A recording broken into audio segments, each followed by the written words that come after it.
Hello বন্ধুরা, তোমরা সবাই কেমন আছো? আশা করি তোমরা সবাই ভালো আছো। আমি পাপিয়া চলে এলাম তোমাদের সামনে নতুন আরও একটা রেসিপি নিয়ে। আজকে আমি বানিয়েছি ফ্রাইড রাইস। দেখুন এটা কতটা সুন্দর হয়েছে, একদম ঝরঝরে হয়েছে। আর এটা আমি কিভাবে বানিয়েছি আপনাদের দেখিয়ে দিই।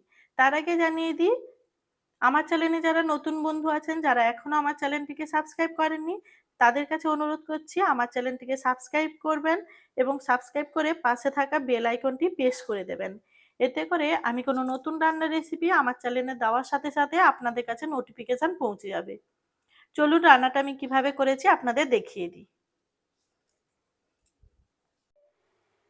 আজকে আমি বানাচ্ছি ফ্রাইড রাইস, তাই এখান থেকে নিয়ে নিয়েছি বাসমতি চাল 750 গ্রাম। চালটা ভালো করে ধুয়ে 1 ঘন্টার জন্য ভিজিয়ে রেখেছিলাম।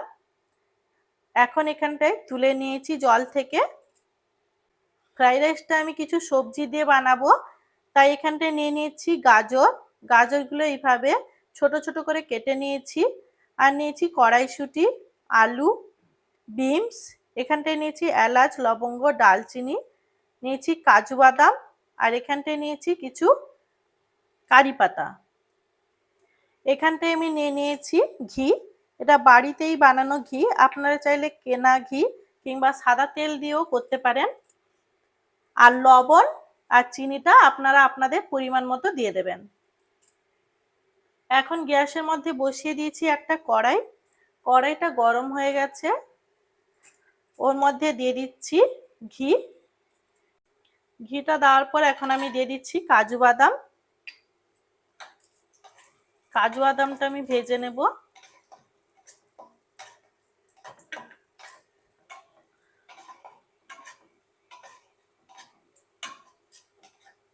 কাজু বাদামটা হালকা করে ভেজে নিয়েছি। এখন আমি এর মধ্যে দিয়ে দিচ্ছি গাজর।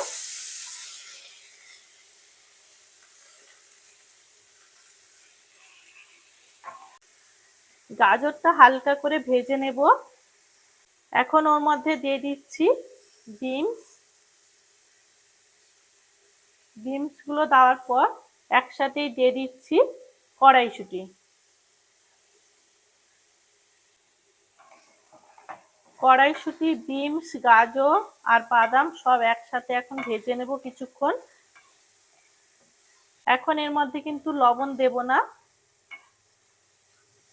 লবণ দিলেই সবজি থেকে জল বেরোবে, তাই এমনি আমি ভেজে নিচ্ছি এখন ঘিয়ের মধ্যে। এখন আমি দিয়ে দিচ্ছি আলু। কেটে রাখা আলুগুলো দিয়ে দিলাম। সমস্ত কিছু এখন ভালোভাবে কিন্তু ভেজে নেব।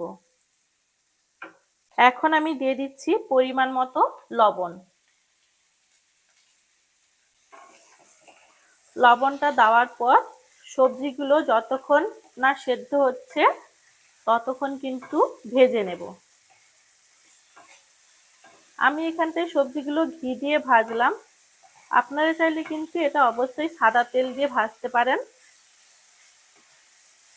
দেখুন লবণটা সবজিগুলো হালকা ভেজে নেওয়ার পর দেওয়ার কারণে সবজিগুলো থেকে কিন্তু একদমই জল বেরোয়নি।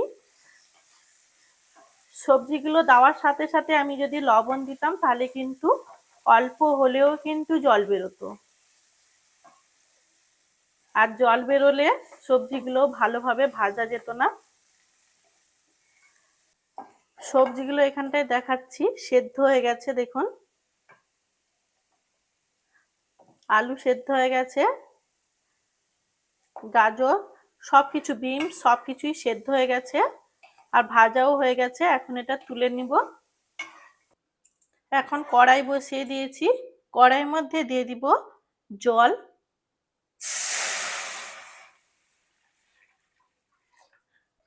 জলটা এখন ভালো করে কিন্তু ফুটিয়ে নেব।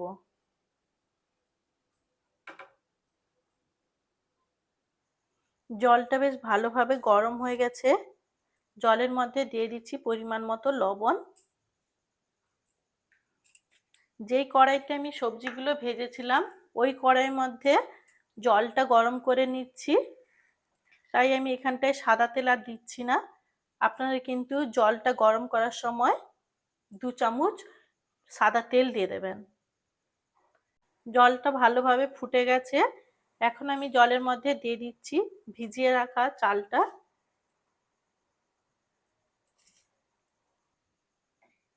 চালটা দিয়ে দিয়েছি। এখন চালটা একটু ভালোভাবে নেড়ে দেব।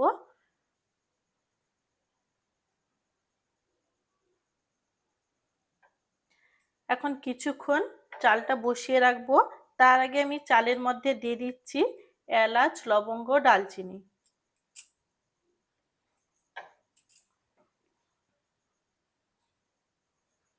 মাঝে মাঝে চালটা এইভাবে নেড়ে দেব।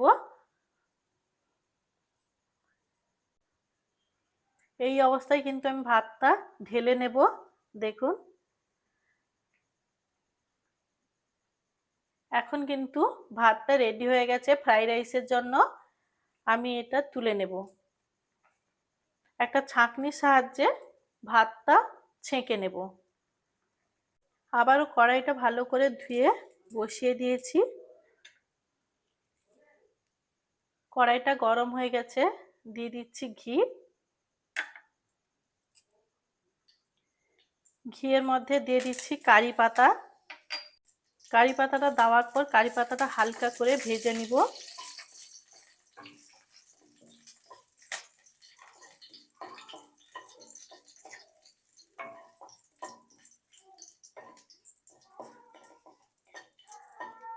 দেখুন, কারি পাতাটা ভেজে নিয়েছি। এখন দিয়ে দিচ্ছি যে ভাতটা করে রেখেছিলাম, ওই ভাতটা দিয়ে দিলাম। এখন উপর থেকে দিয়ে দিচ্ছি ভেজে রাখা সবজিগুলো। সমস্ত সবজিগুলো আমি একসাথে মিশিয়ে দিলাম। এখন ভালো করে মিশিয়ে নেব। ভালো করে মিশিয়ে নিয়েছি। এখন দিয়ে দিচ্ছি পরিমাণ মতো চিনি। চিনিটা দেওয়ার পর এখন ভালো করে কিন্তু আরও কিছুক্ষণের জন্য ভাতটা, সবজি আর চিনি সমস্ত কিছু ভালোভাবে মিশিয়ে নেব। দেখুন কতটা ঝরঝরে হয়েছে। ঠান্ডা হলে আরও ঝরঝরে হয়ে যাবে। গন্ধটাও দারুণ বেরিয়েছে। এখন সবশেষে দিয়ে দিচ্ছি ঘি।